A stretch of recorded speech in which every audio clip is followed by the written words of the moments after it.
నమస్తే, జనబేరి న్యూస్ కి స్వాగతం. నా పేరు శామ్. ఈరోజు వార్తలోని ముఖ్యాంశాలు.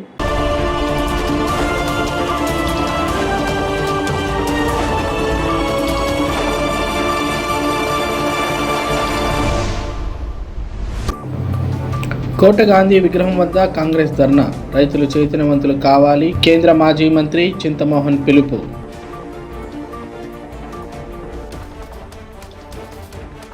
తిరుమలలో మఠాల దోపిడీలపై టీటీడీ చైర్మన్ బీఆర్ నాయుడుకు వినతి పత్రం అందజేస్తున్న జనసేన నేత కిరణ్ రాయల్.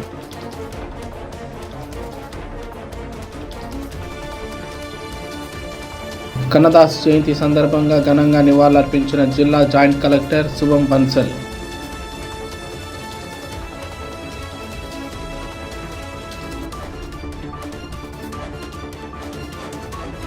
వార్తల్లోని వివరాలు. కోట గాంధీ విగ్రహం వద్ద కాంగ్రెస్ ధర్నా. రైతులు చైతన్యవంతులు కావాలి, కేంద్ర మాజీ మంత్రి చింతామోహన్ పిలుపు. దుగరాజపట్నం ఆంధ్రుల హక్కు. ఏపీ విభజన చట్టంలో పోలవరం, దుగరాజపట్నం పోర్ట్ ప్రధాన అంశాలు. ముఖ్యమంత్రి నారా చంద్రబాబు నాయుడు పోలవరం గురించి మాట్లాడుతున్నారే కానీ దుగరాజపట్నం గురించి నోరెత్తరు. దుగరాజపట్నం పోర్ట్ వల్ల పరిశ్రమలు వస్తాయి, వేల మందికి మంచి ఉద్యోగాలు వస్తాయి, రైతులు ఆర్థికంగా అభివృద్ధికి వస్తారు. దాదాపు 1 లక్ష మంది రైతులు కోటీశ్వర్లు అవుతారు. 3-4 లక్షల మంది బలహీన వర్గాలు లక్షాధికారులు అవుతారు. సూలూరుపేట, నాయుడుపేట, గూడూరు, కోట, వాకాడు, చిట్టిమూరు పట్టణాలుగా అభివృద్ధి చెందుతాయి. అందుకే కేంద్ర మాజీ మంత్రి చింతామోహన్ ఏపీ విభజన చట్టంలో చేర్పించడం జరిగింది. దీనివల్ల మన ప్రాంతం ఎంతో అభివృద్ధి వస్తుంది. జగన్మోహన్ రెడ్డి చంద్రబాబు తిట్టడం, చంద్రబాబు నాయుడు జగన్మోహన్ తిట్టడం, వీళ్ళిద్దరూ ప్రజల సంక్షేమం గురించి కానీ మన ప్రాంతం అభివృద్ధి గురించి కానీ ఆలోచించడం లేదని పేర్కొన్నారు. కాబట్టి ప్రతి పాలిటీషియన్ ఈరోజు పోలవరం పోలవరం పోలవరం అంటున్నాడు. ఇప్పటికే 30,000 కోట్ల రూపాయలు దానిపైన ఖర్చు పెట్టారు. అంతా కనీసం 1 లీటర్ నీళ్లు గోదావరిలో నుంచి తీసి బయట పంపించలేకపోతున్నారు. ఈరోజు దుగరాజపట్టణాన్ని గురించి మన ప్రాంతంలో నాయకులు నల్లపరెడ్డి శ్రీనివాసులు రెడ్డి, నేదురుపల్లి జనార్దన్ రెడ్డి లాంటి నాయకులుండి కూడా ఆ సమయంలో వచ్చుంటే బాగుండేది. వాళ్ళు చచ్చిపోయిన తర్వాత ఈ ఆలోచన వచ్చిన ఆలోచన మంచి ఆలోచన. విభజన చట్టం అంటే పార్లమెంటు ఆమోద ముద్ర వేసింది, రాష్ట్రపతి ఆమోద ముద్ర వేశాడు. చంద్రబాబు నాయుడు దీనికి అడ్డం వేశాడు. ఎందుకు అడ్డం వేశాడు చంద్రబాబు నాయుడు అంటే ఆయనకున్నటువంటి బంధు ప్రీతి. కృష్ణపట్టణాన్ని ఒక ఆయన చింతా విశ్వేశ్వరరావు అని ఒక ఆయన ఓనర్ ఉండేవాడు. ఈయన ఇద్దరు బంధు ప్రీతితో చంద్రబాబు నాయుడు జాబు రాశాడు. నితిన్ గడ్కరీకి, కేంద్ర ప్రభుత్వానికి 2014లో ముఖ్యమంత్రి అయిన మొదటి పని ఆయన చేసింది ఏంటంటే దుగరాజపట్టణం వద్దు అని జాబు రాశాడు. దానివల్ల ఆగిపోయింది.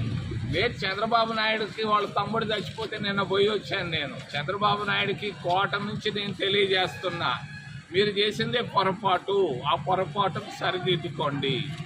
వెంటనే దుగరాజపట్టణం అదొక చట్టాన్ని నువ్వు మరి కాదని నువ్వు చేస్తే దీనివల్ల నీకు నష్టం వస్తుంది. చంద్రబాబు నాయుడు మన ఇద్దరం 50 సంవత్సరాలుగా తెలిసిన వాళ్ళం, బాగా నువ్వు విద్యార్థిగా నేను విద్యార్థిగా తెలిసిన వాళ్ళం. ఈ పనికి రావాలి. దుగరాజపట్టణం పనులు వెంటనే ప్రారంభం కావాలి. ఒకే ఒక అడ్డంకి ఏంటంటే చంద్రబాబు నాయుడు ఒక్కడే అడ్డం. ఆయన ఒక్క మాట చెప్తే దుగరాజపట్టణం ప్రారంభం అవుతుంది. దీనివల్ల లాభం ఏంటి? ఈ ప్రాంతంలో దాదాపుగా 50,000 మందికి ప్రభుత్వ ఉద్యోగాలు వస్తాయి. ప్రభుత్వ ఉద్యోగం అంటే ఏంది? ప్రతి ఒక్కరు ఉద్యోగం వచ్చిన ప్రతి ఒక్కరికి 50,000 నుంచి 1,00,000 రూపాయల జీతం వస్తుంది నెలకి. ప్రభుత్వ ఉద్యోగాలు 50,000 ఉద్యోగాలు వస్తాయి. 50,000 మందికి ఈ ప్రాంతంలో ఉద్యోగాలు వస్తే ఎంత లాభం ఇది? తెలంగాణలో రేవంత్ రెడ్డి చెప్తా ఉన్నాడు, నేను వచ్చిన మొదలుకొని సంవత్సరంలో 50,000 మందికి ప్రభుత్వ ఉద్యోగాలు ఇచ్చానని చెప్తాడు. మనం ఇక్కడ ఏంటంటే 50,000 కాదు, 50,000 ఉద్యోగాలు గూడూరు నియోజకవర్గంలోనే ఇచ్చుకోవచ్చు. కాబట్టి దుగరాజపట్టణం వల్ల నిరుద్యోగులే కాదు, 100 పరిశ్రమలు వస్తాయి. మద్రాసులో పరిశ్రమలు వచ్చాయి కేవలం పోర్టు వల్ల. విశాఖపట్నంలో వచ్చాయి పరిశ్రమలు అక్కడ పోర్టు వల్ల. మరి ఈ పోర్టును మనం ఎలాగైనా సాధించుకోవాలి. రైతులకు ఏంది లాభం? 1,00,000 మంది రైతులు కోటీశ్వరులు అవుతారు. ఈ రోజు ఉన్నటువంటి భూమి 10 లక్షలు అయితే 5 లక్షలు అయితే 1 కోటి కానీ 5 కోట్లు కానీ అవుతాయి, వాళ్ళు డబ్బు వస్తుంది.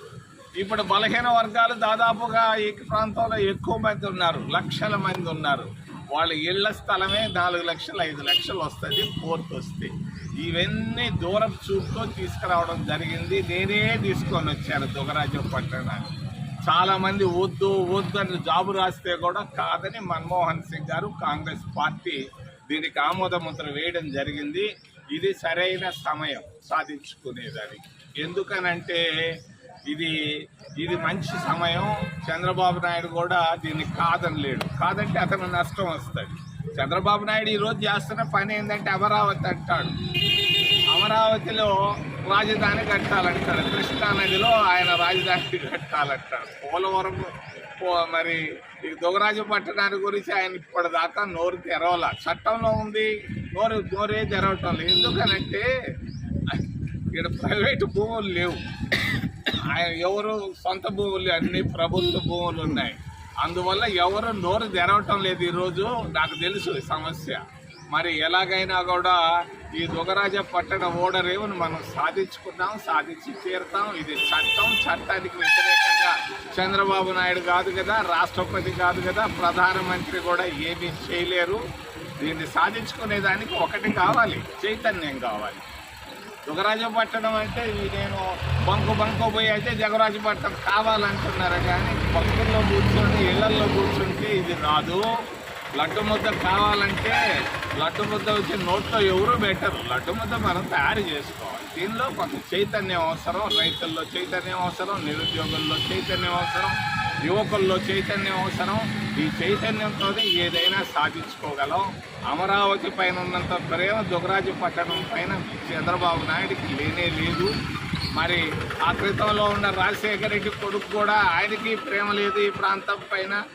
మరి ఈరోజు రాజకీయాలు ఎట్టున్నాయంటే జగన్మోహన్ రెడ్డి చంద్రబాబు నాయుడు తిడితే చంద్రబాబు నాయుడు జగన్మోహన్ రెడ్డిని తిట్టడం. ఈ తిట్లు తప్పించి అభివృద్ధిని గురించి, మన ప్రాంతాన్ని గురించి ఎవరు ఒక్కరు నోరెత్తటం లేదు. ఎమ్మెల్యేలు ఎత్తటం లేదు, ఎంపీలు ఎత్తటం లేదు, మంత్రులు ఎత్తటం లేదు. ఊరికే జగన్మోహన్ రెడ్డి మంచోడు కాదని ఈయన అంటాడు.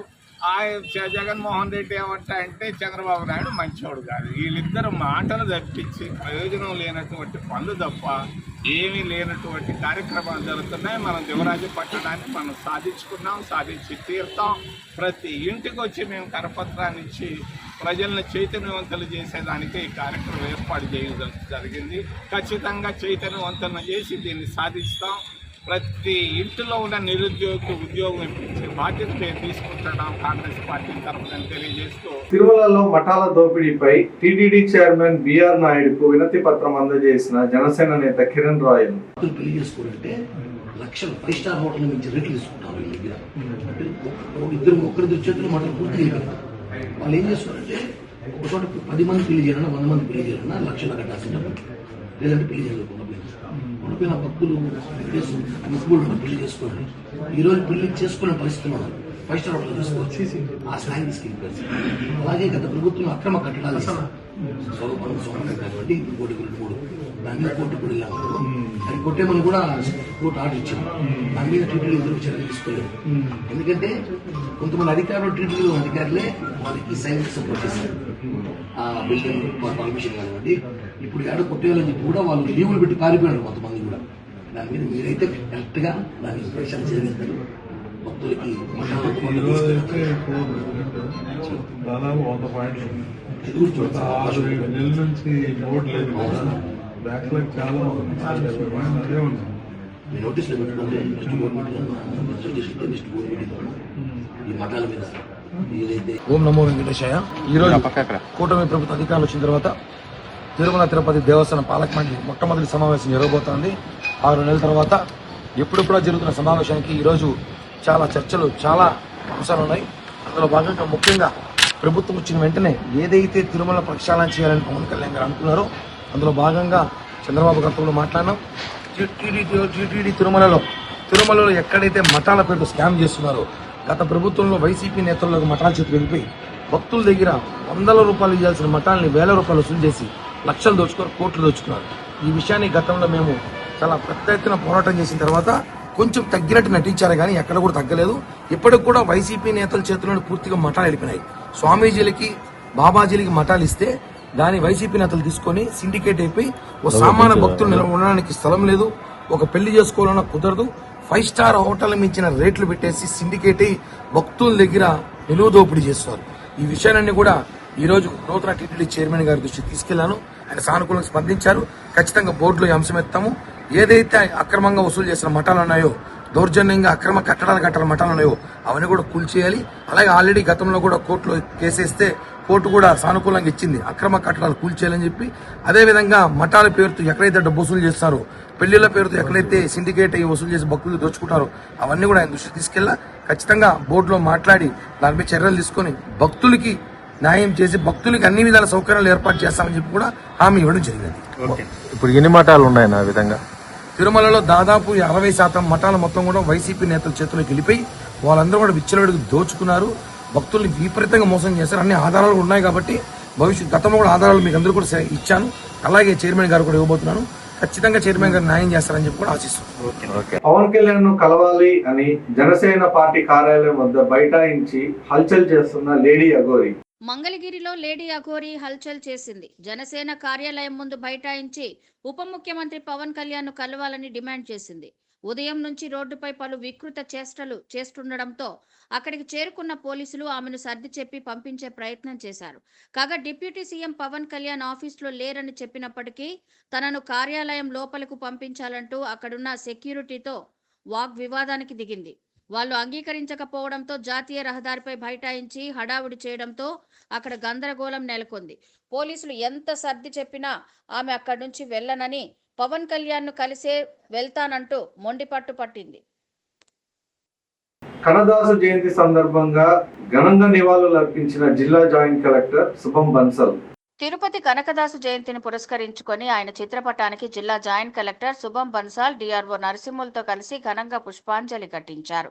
సోమవారం స్థానిక కలెక్టరేట్ సమావేశ మందిరంలో బీసీ సంక్షేమ శాఖ ఆధ్వర్యంలో కనకదాసు జయంతి సందర్భంగా ఏర్పాటు చేసిన ఆయన చిత్రపటానికి పూలమాలలు వేసి ఘనంగా నివాళులర్పించారు. అనంతరం జిల్లా జాయింట్ కలెక్టర్ మాట్లాడుతూ కనకదాసు భారతీయ తత్వవేత్త, గొప్ప భక్తుడు, సంగీతకారుడు అని అన్నారు. కర్ణాటక సంగీతం కోసం కన్నడ భాషలో సామాన్యులకు అర్థమయ్యే విధంగా కన్నడ భాషలో రచనలు చేస్తూ కీర్తనలు రాస్తూ వేదాంతాన్ని అభ్యసించి గొప్ప కృష్ణ భక్తుడయ్యాడని తెలిపారు. ఆంధ్రప్రదేశ్లో అన్నమయ్య సంగీతంలాగే కర్ణాటకలో కనకదాసు సంగీతం కూడా బాగా ప్రాచుర్యం పొందిందని తెలిపారు.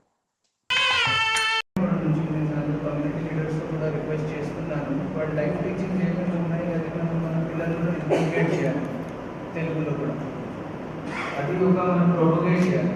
వాళ్ళ లైఫ్ టీచింగ్ ఏమేమి ఉన్నాయి, మనం ఈ యూనివర్సిటీ సెలబ్రేట్ చేస్తున్నాము, బట్ ఇది కాకుండా మనం ఏమేమి చేయొచ్చు, వాళ్ళు చెప్పినది అంత ఏమేమి ఫిలాసఫీ ఉంది, అది ఎలా మనం ప్రొపగేట్ చేయాలి, అది కొంచెం ఆలోచించి ఒకటి అది పాపులరైజ్ చేయాలి. నెక్స్ట్ టైం నుంచి అది కూడా ఎఫెక్ట్ అయ్యింది పిల్లల మీద, కమ్యూనిటీ మీద, బ్రాడర్ సొసైటీ మీద అది ఎఫెక్ట్ అయిపోవాలి. వాళ్ళు టీచింగ్ వాళ్ళ ఫిలాసఫీ అది ఉండాల్సింది రిక్వెస్ట్ చేస్తాను. మన మాట్లాడి అది మనం ఎలా చేయొచ్చు అది దాసు కర్ణాటకలో చాలా ప్రసిద్ధిగాంచినటువంటి వాగ్గేయకారుడు, తత్వవేత్త.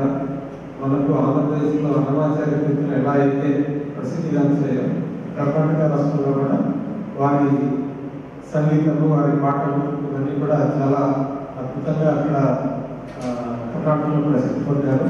కర్ణాటక రాష్ట్రంలో కూడా ప్రభుత్వం చాలా గౌరవించి వారిని అనేకమైనటువంటి కార్యక్రమాలు చేశారు. ఈ కనకదాసులు వారి సంబంధించి మన రాష్ట్రంలో కురుబ కులం వారు ఈ కనకదాసులు వారసులుగా చాలా వారికి అనేక కార్యక్రమాలు నిర్వహిస్తున్నారు. శ్రీదాస శ్రేష్ఠ కనకదాస 537వ జయంతి వేడుకలు పలమనేరులో ఘనంగా జరిగాయి. శ్రీ దాస శ్రేష్ఠ కనకదాసు 537వ జయంతి వేడుకలు పలమనేరులో ఘనంగా జరిగాయి. పలమనేరు నియోజకవర్గ తెలుగుదేశం పార్టీ కార్యాలయంలో కురబ సంఘ నాయకుల ఆధ్వర్యంలో జయంతి వేడుకలను ఘనంగా నిర్వహించారు. ఈ సందర్భంగా కనకదాసు చిత్రపటానికి పుష్పాంజలి ఘటించారు. ఆ సంఘ నాయకులు నాగభూషణం కనకదాస పాత్రను గురించి వివరించారు. రాష్ట్ర కురబ కార్పొరేషన్ డైరెక్టర్గా నియమితులైన సుబ్రహ్మణ్యం గౌడ్ను ఆ సంఘ నాయకులు ఈ సందర్భంగా ఘనంగా సన్మానించారు. ఈ సందర్భంగా ఆయన మాట్లాడుతూ తనపై నమ్మకంతో ఈ పదవిని కట్టబెట్టిన పలమనేరు శాసనసభ్యులు అమర్నాథ్ రెడ్డి, ముఖ్యమంత్రి నారా చంద్రబాబు నాయుడుల నమ్మకాన్ని వమ్ము చేయకుండా బీసీల అభ్యున్నతికి పాటుపడతానని పేర్కొన్నారు. ఈ కార్యక్రమంలో పలమనేరు మాజీ మార్కెట్ కమిటీ రామచంద్ర నాయుడుతో పాటు కురబ సంఘ నాయకులు సోమశేఖర్ గౌడ్, బత్తి గౌడ్, ఈశ్వర్ గౌడ్, విశ్వనాథ్, చంద్రప్ప గౌడ్, సుబ్బు గౌడ్, రామచంద్ర, శేషు, గంటలప్ప గౌడ్లతో పాటు పట్టణ నాయకులు గిరిబాబు, బ్రహ్మయ్య, నాగరాజు, శ్రీధర్, కిరణ్, అమ్ములు, లోకేష్, సుబ్బు, వెంకటరమణ, మురళి తదితరులు పాల్గొన్నారు.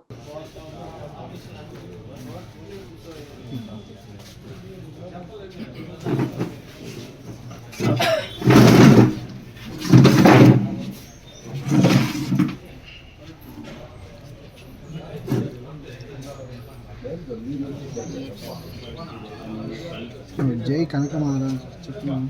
జై కొట్టండి కొడతా అన్నాడు.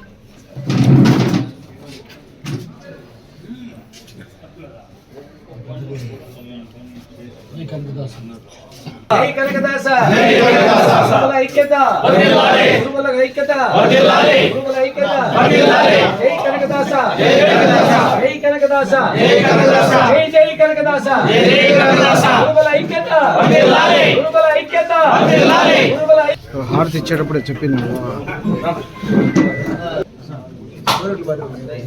ఒక్క దెబ్బ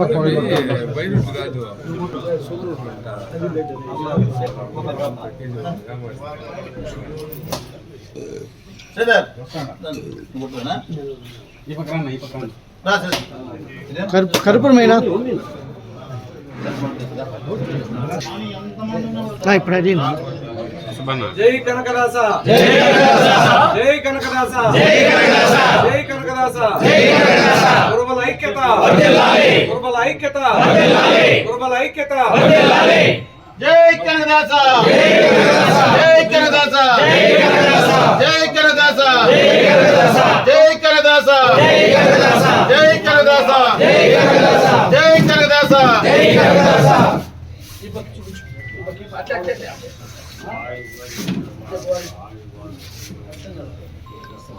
జై జై కనకదాస దాస శ్రేష్ఠ శ్రీ కనకదాసుడు నేటి కర్ణాటక రాష్ట్రము ఆనాటి విజయనగర సామ్రాజ్యంలో బాడ అనేటువంటి గ్రామంలో బుచ్చమ్మ బీరాయ్ అనేటువంటి కురబ పుణ్య దంపతులు జన్మించారు. బీరాయ్ గారు వచ్చి ఆ రోజు విజయనగర సామ్రాజ్యంలో ఒక ప్రాంతానికి నాయకులు, పరిపాలకులు. వారికి బిడ్డలు లేని కారణంగా వాళ్ళు తిరుమల వెంకటరమణ స్వామికి మొక్కుబడి చేసుకోగా ఆయన వరంచే ఆయన అంశతో జన్మించాడు అన్నమయ్య వలె. ఆ విధంగా వెంకటరమణ స్వామి భక్తుడు కాబట్టి కర్ణాటకలో తిమ్మప్ప అంటే వెంకటరమణ స్వామి పేరు తిమ్మప్ప అని పెట్టుకుంటారు కాబట్టి ఆయన తిమ్మప్ప అని పేరు నామకరణం చేయడం జరిగింది. ఆ విధంగా చిన్న వయసులో ఆయన చిన్నతనంలోనే తండ్రి మరణిస్తే తండ్రి బాధ్యతలు తను స్వీకరించడం జరిగింది. స్వీకరించిన తర్వాత ఆ ప్రాంతాన్ని బాగా పరిపాలిస్తూ ప్రజారంగంగా పరిపాలిస్తూ విజయనగర సామ్రాజ్యంలోనే ఒక గుర్తింపు పొందినటువంటి నాయకుడు ఎదుగుతున్నప్పుడు. అయితే అనేక సందర్భాల్లో ఆయన వైష్ణవ సంబంధించినటువంటి చెన్నకేశ్వర స్వామి ఆయన స్వప్నంలో కనిపించి నువ్వు నా దాసుడు కావాలి అంటే నేను ఎందుకు దాసుడు కావాలి, నేను మంచి శక్తి పరాక్రమంతో వాడిని పరిపాలిస్తున్నాను, పరిపాలకుని నాకు మంచి సామర్థ్యం ఉంది, నేను దాసుడు కావాల్సిన అవసరం లేదని చెప్పి తెలుసుకోవడం జరుగుతుంది. ఈ విధంగా పరిపాలన జరుగుతుంటే కాలక్రమంలో విజయనగరాజులకి ఇతర శత్రురాజుల యుద్ధం జరుగుతుంది. ఆ యుద్ధంలో నేను పాల్గొనడం జరుగుతుంది. యుద్ధంలో చాలా దెబ్బలతో, గాయాలతో, బల్లెం పోటుతో రక్తసిక్తం కింద పడిపోయి ఉంటాడు. అతడు శత్రువులు ఇతను చనిపోయాడని చెప్పి వెళ్ళిపోతారు. ఆ సందర్భంలో మళ్ళీ దేవుడు అతను కనిపించి ఇప్పుడన్నా నువ్వు నా దాసుడు కా అని చెప్తే అప్పుడు నేను చనిపోయే పరిస్థితిలో ఉన్నాను, నేను బ్రతకలేని పరిస్థితిలో ఉన్నాను, నేను ఎలా దాసుడు లేవు నువ్వు బ్రతికినావు చూడంటే అప్పుడు లేసుకొని చూసుకుంటే శరీరం పైన గాయాలు లేవంటే రక్తాలు లేదంటే అప్పుడు దేవుడు నమ్మాడు. నమ్మిన తర్వాత సరే నేను దాసుడు కావాలా, జ్ఞానవంతుడు కావాలంటే గురువు కావాలి కాబట్టి గురువుకు అన్వేషణ చేస్తూ ఉంటే అన్వేషణ సందర్భంలో ఆనాటి వ్యాసరాయలు మన ప్రాంతానికి బాగా సంబంధం కాళేశ్వరం వరకు వ్యాసరాశ్రమాలు ఉన్నాయి. మదనపల్లి కూడా వ్యాసాశ్రమం, వ్యాసరాయల చెరువులు ఉన్నది. ఆ విధంగా వ్యాసరాయలు ఇప్పుడు ఆనాటి వ్యాసరాయల దగ్గర శిష్యరికం చేయడం జరుగుతుంది. అయితే ఈయన శూద్రుడు కాబట్టి ఈయన శిష్యుని చేర్చుకోవడానికి ఆనాటి బ్రాహ్మణులు ఒప్పుకోరు, మధ్వ బ్రాహ్మణులు ఒప్పుకోరు. అయితే ఆ యొక్క వ్యాసరాయల దివదృష్టి చూస్తే ఈయన దైవ సంబుతుడు, శూద్రుడు కాదని చెప్పి ఈయన శిష్యుని చేర్చుకోవడము, ఆయన దగ్గర శిష్యరికం పొందిన తర్వాత, జ్ఞానం పొందిన తర్వాత దాసుడయ్యి, ఎందుకంటే ఆయన తిమ్మ కనకుడిగా ఎట్లా మారాడంటే దాసుడు అవుతాడు.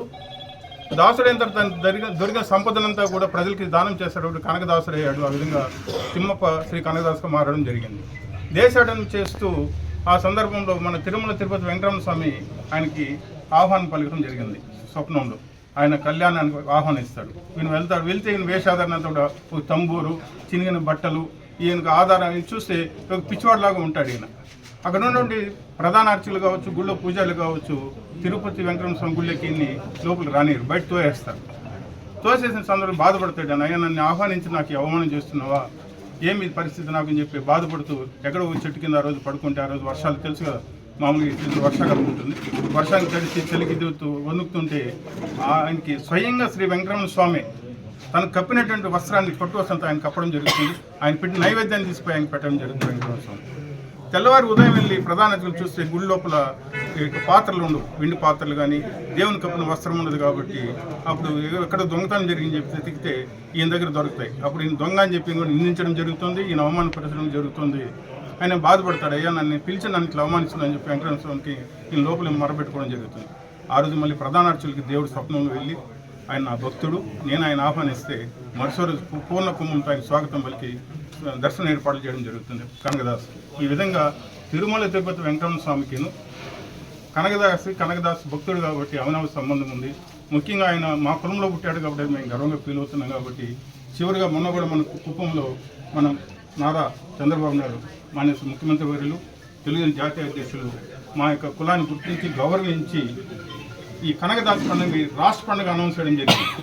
కాబట్టి వాడవాడలో కూడా ఈరోజు కలెక్టర్ ఆఫీసులు కావచ్చు, పార్టీలకు అతీతంగా ఎవరు అధికారంలో లేకపోని అధికారులు ఈరోజు మా కనక జయంతి చేయడము మాకు గర్వకారంగా ఫీల్ అవుతున్నాం. ఇదే సందర్భంలో మాకు రాజకీయంగా అభివృద్ధి పరచడానికి కావచ్చు, ఆర్థికంగా అభివృద్ధి పరచడానికి కావచ్చు, సామాజిక అభివృద్ధి పరచడానికి ఆయనకు అనేక వరాలు ప్రకటించాడు కుప్పం మీటింగ్లో. దానికి అనుగుణంగానే మాకు మంత్రి పదవి ఇవ్వడం జరిగింది. క్యాబినెట్లో 2 ఎంపీలు ఇచ్చారు. మన పల్మనేరు కూడా సుబ్రహ్మణ్యం గారికి కార్పొరేషన్ చైర్మన్ డైరెక్టర్ ఇచ్చారు. కాబట్టి బాబు గారి ప్రత్యేక ధన్యవాదాలు మా కులం ద్వారా తెలియజేసుకుంటాను. అదేవిధంగా ఇన్ని సహకారం మాకు అందించినటువంటి స్థానిక ఉన్నటువంటి మన ఎమ్మెల్యే అమరన్న గారు, మా రామచంద్రనారాయణ గారు, ఎందుకంటే ఎప్పుడూ మా కులం వాళ్ళకి అభిమానం. కుప్పం నుండి లీడర్స్ కూడా అందరూ కూడా మాకు సహకరించారు. కాబట్టి మా కులం తరఫున ప్రత్యేక మా అమరన్నకి, తెలుగుదేశం నాయకులు ప్రతి ఒక్కరికి పేరు పైన ధన్యవాదాలు తెలియజేసుకుంటున్నాం. ఇంకా మా డిమాండ్ చాలా ఉన్నాయి. బాబు గారు చెప్పిన ప్రకారము పూజారులు కూడా గౌరవవేతనం ఇస్తామని చెప్పారు. ఖచ్చితంగా సార్ నమ్మకం ఉంది మాకు. ఈ మధ్యన కూడా మన ఇన్ఫర్మేషన్ వచ్చింది కదా, మన కలెక్టర్ ఆఫీస్ బీసీ ఆఫీస్ నుండి గొర్రెలకు లోన్లు 4 లక్షల వరకు ఇస్తామని చెప్పి సబ్సిడీ లోన్స్ ఇస్తామని చెప్పారు. అవంతా కూడా మన సుబ్రహ్మణ్యం గారి ఆధ్వర్యంలో ఆయన డైరెక్టర్ కాబట్టి ముందు తీసుకెళ్లి విషయాలంతా కూడా తెలియజేసి అందరికి లోన్లు ఇప్పిస్తారని ఆశిస్తూ నాకు అవకాశం ఇచ్చినటువంటి నా కుల సోదరులకు ప్రత్యేక ధన్యవాదాలు తెలియజేస్తాను. ఈరోజు దాసశ్రేష్ఠ కనకదాసు జయంతి ఉత్సవాల్లో పాల్గొన్న మన కుల బంధువులు, అదేవిధంగా మన పార్టీ నాయకులు, తెలుగుదేశం పార్టీ కుటుంబ సభ్యులకు అందరికీ ధన్యవాదాలు.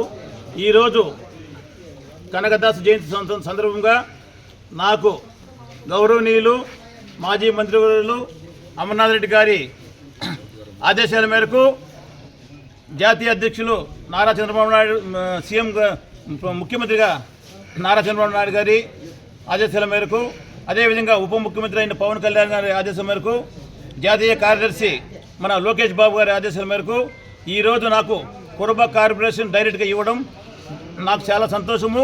మా కులం తరపున, మా అందరి తరపున చంద్రబాబు నాయుడు గారికి, వీళ్ళందరికీ ధన్యవాదాలు తెలుపుతున్నాను. నాపై ఇంత నమ్మకం ఉంచి ఈ పదవి ఇచ్చినందుకు, నాకు పదవికి ఎటువంటి ఉమ్ము లేకుండా, ఇది లేకుండా నేను న్యాయం చేస్తానని ఈ సభాముఖంగా తెలియజేస్తున్నాను. బీసీ కులాలందరూ కలుపుకొని అందరికీ న్యాయం చేస్తానని కోరుకున్నాను. అదేవిధంగా ఈ కార్యక్రమం ముఖ్యంగా అతిథిగా మాకు రామన్న వచ్చి ఇంత గొప్పగా చేయడం ఆయన ప్రత్యేక ధన్యవాదాలు తెలుసుకుంటాను. జై హింద్, జై కురుబ, జై జై కురుబ, జై కనకదాస, జై తెలుగుదేశం. నమస్కారం. ఈరోజు ముఖ్యంగా ఇక్కడికి విచ్చేసిన సోదరులందరూ కూడా కనకదాసు జయంతి శుభాకాంక్షలు తెలియజేస్తున్నాను. ఈరోజు ముఖ్యంగా పలంనేరు నియోజకవర్గానికి కురబ కులం తరపున కురబ కార్పొరేషన్ డైరెక్టర్గా మా సోదరులు పెద్దలు సుబ్రహ్మణ్య గౌడ్ గారిని మన జాతీయ అధ్యక్షులు చంద్రబాబు నాయుడు గారి ఆదేశాల మేరకు, అదేవిధంగా నారా లోకేష్ గారు అయితేనేమి, స్థానిక శాసనసభ్యులు అమరన్న గారు కూడా ఈ నియోజకవర్గంలో కురబ కులస్తులు మొదటి నుంచి కూడా అమర్నాథ్ రెడ్డి గారి వెంట నడవడం, ఆయన ఈరోజు గుర్తించి సుబ్రహ్మణ్యం గౌడ్ ఇటు పార్టీలో కూడా కీలకంగా పనిచేశారు. ఆయన యొక్క పట్టుదల, కృషి, ఆయనకు పార్టీ పట్ల ఉన్న అంకిత భావాన్ని గుర్తించి ప్రీతమ నాయకులు అమరన్న గారు ఈరోజు ఈ కురబ కార్పొరేషన్ డైరెక్టర్గా ఈ పదవిని సుబ్రహ్మణ్యం గౌడ్ అన్న గారికి ఇవ్వడానికి కృషి చేసిన అమరన్న గారికి పలంనేరు నియోజకవర్గం తరఫున, బీసీ కులాలందరి తరఫున కూడా కృతజ్ఞతలు, ధన్యవాదాలు తెలియజేస్తూ ఉన్నాను. ఈరోజు బీసీలైనా ఏ కులాలైనా పార్టీకి అంకిత భావంతో పనిచేసే వ్యక్తులకు పదవులు వస్తాయి అనడానికి ఈ మనకు ఇచ్చిన ఈ బీసీ కార్పొరేషన్ డైరెక్టర్ పదవి నిదర్శనం అని చెప్పి కూడా నేను తెలియజేస్తున్నాను. ఈరోజు అన్నగారికి పెద్ద బాధ్యత తీసుకొచ్చి ఇవ్వడం జరిగింది. ఆయన కూడా అమరన్న గారు కల్పించిన అవకాశాన్ని తన భుజస్కంధాలపై మోసుకొని బీసీ కులాలకైతేనేమి, ఇతర తెలుగుదేశం పార్టీకి సంబంధించిన మన నియోజకవర్గమే కాకుండా రాష్ట్ర స్థాయిలో పార్టీ బలోపేతానికి, ఇటు బీసీలు రాజకీయంగా మరియు ఆర్థికంగా అభివృద్ధి చెందడానికి కూడా పెద్దల ద్వారా సహకరించాలని చెప్పి కూడా ఈ సందర్భంగా తెలియజేస్తున్నాము. అదే కాకుండా పలంనేరు నియోజకవర్గంలోని కురబలందరినీ కూడా ఏకతాటిపై తీసుకొచ్చి రేపు రాబో రోజుల్లో మన నాయకులు, ప్రీతమ నాయకులు అమరన్న గారికి సంఘీభావంగా మనకున్న బలాన్ని ఇంకా పెంచుకొని మనకు ఇంకా ఉన్నతమైన పదవులు పలంనేరు నియోజకవర్గానికి రావడానికి మనమందరూ కూడా అమర్నాథ్ రెడ్డి గారి యొక్క సహాయ సహకారాలు తీసుకోవాలి. కాబట్టి మనమందరూ మన జీవితాంతం, మన ప్రాణం ఉన్నంత వరకు అమర్నాథ్ రెడ్డి గారితో, తెలుగుదేశం పార్టీతో, చంద్రబాబు గారి నాయకత్వం కింద మనమందరం కూడా పనిచేసి మన యొక్క కుల అభ్యున్నతికి, రాజకీయంగా, ఆర్థికంగా మనము, మన పిల్లలు రాజకీయంగా మరియు ఉద్యోగపరంగా అన్ని విధాలుగా అభివృద్ధి చెందాలంటే చంద్రబాబు నాయుడు లాంటి ఒక విజనరీ లీడర్ కింద మనమందరూ కూడా పనిచేయడం ఈరోజు గర్వకారణంగా మనమందరూ చెప్పుకోవచ్చు. అదేవిధంగా నియోజకవర్గ స్థాయిలో కూడా అమరన్న గారు మనల్ని ఎప్పటికప్పుడు గుర్తించి కష్టపడే వారిని తప్పకుండా కూడా అన్నగారు గుర్తిస్తున్నారు. కాబట్టి అమరన్న గారికి కూడా మేము ఎల్లప్పుడూ కృతజ్ఞతగా ఉంటామని చెప్పి కూడా తెలియజేసుకుంటూ సెలవు తీసుకుంటున్నాం. ఈ వార్తలు ఇంతటితో సమాప్తం. నమస్కారం. Please like, share, subscribe Janabheri news.